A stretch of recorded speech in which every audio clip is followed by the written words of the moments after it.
Hello বন্ধুরা, কেমন আছেন সবাই? বন্ধুরা, চলে আসলাম আবারও বাংলা সিনেমা জগতে। তবে আজকে কথা বলবো একটু অন্যরকম ঘটনা নিয়ে বা অন্যরকম একটি তথ্য নিয়ে আজকের ভিডিওটি সাজিয়েছি। বন্ধুরা, আমরা বাংলা সিনেমার পর্দায় যাদের অভিনয় করতে দেখি বা দেখেছি, তারা কিন্তু প্রতিটা সিনেমাতেই প্রচুর টাকা নিয়ে থাকেন পারিশ্রমিক হিসেবে। আর আস্তে আস্তে বলা যায় টাকার পাহাড়ও গড়েছিলেন অনেকেই।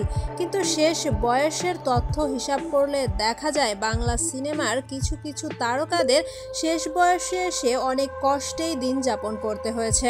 ওইসব তারকারা শেষ বয়সে এসে পাননি রমরমা সেই জীবন, অনেকটা টাকার অভাবেও কাটাতে হয়েছে তাদের শেষ বয়সের দিনগুলো।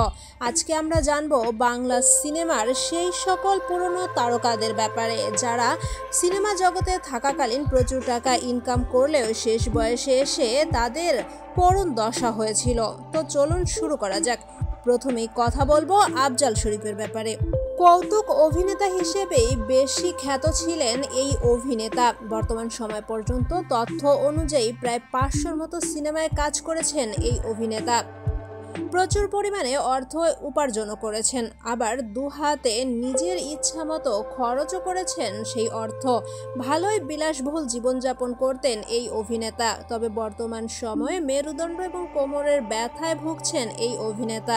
চিকিৎসার জন্য প্রচুর পরিমাণ অর্থ ব্যয় করতে হচ্ছে তাকে। 2018 সালের তথ্য অনুযায়ী দেখা যায় 2018 সালে অর্থ সংকটে পড়ে যান আফজাল শরীফ আর শরণাপন্ন হন প্রধানমন্ত্রী শেখ হাসিনার। এবং তথ্য বলছে প্রধানমন্ত্রী শেখ হাসিনার দেওয়া সাহায্যের হাত এবং চলচ্চিত্র জগৎ থেকে কিছুটা সাহায্য পাচ্ছেন আফজাল শরীফ, আর তা দিয়ে চলছে তার চিকিৎসা ব্যয়। দ্বিতীয় নম্বরে উঠে এসেছে কাজী হায়াতের নাম। চলচ্চিত্র জগতের অভিনেতা, প্রযোজক এবং চিত্রনাট্যকার হিসেবে খ্যাত কাজী হায়াত আন্তর্জাতিক এবং জাতীয় চলচ্চিত্র পুরস্কারে বিভিন্ন সময় ভূষিত হয়েছেন। তার অর্জনে রয়েছে 73টির মতো চলচ্চিত্র পুরস্কার, যার কিছু আছে জাতীয় এবং কিছু আন্তর্জাতিক। আন্তর্জাতিক খ্যাতিসম্পন্ন এই অভিনেতার ছেলে কাজী মারুফ বর্তমানে আমেরিকায় বসবাস করছেন। সেখানে তার রয়েছে 4টি বাড়ি, যার মূল্য প্রায় কয়েক কোটি টাকা।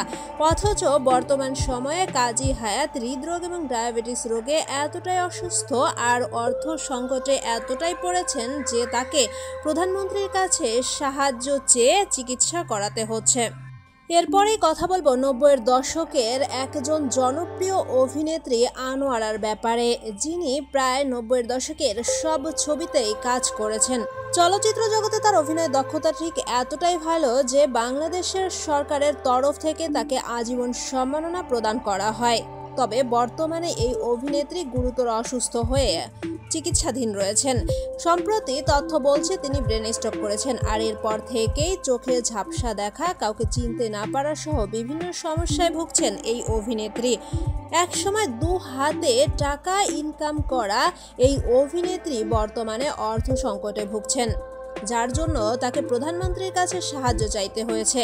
প্রধানমন্ত্রী সহ চলচ্চিত্র জগতের বিভিন্ন বড় বড় শিল্পীরা তাকে সাহায্য করছেন, আর সেই সাহায্যের টাকা দিয়ে তার চিকিৎসা এবং সংসারের কিছুটা অর্থ সংকুলান হচ্ছে।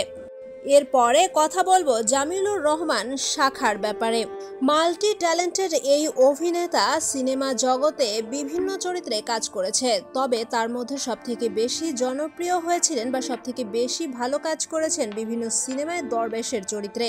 তবে বাবা, জজ, চাকর, কুলি সহ যে কোনো চরিত্রে তাকে বেশ ভালোই মানাতো।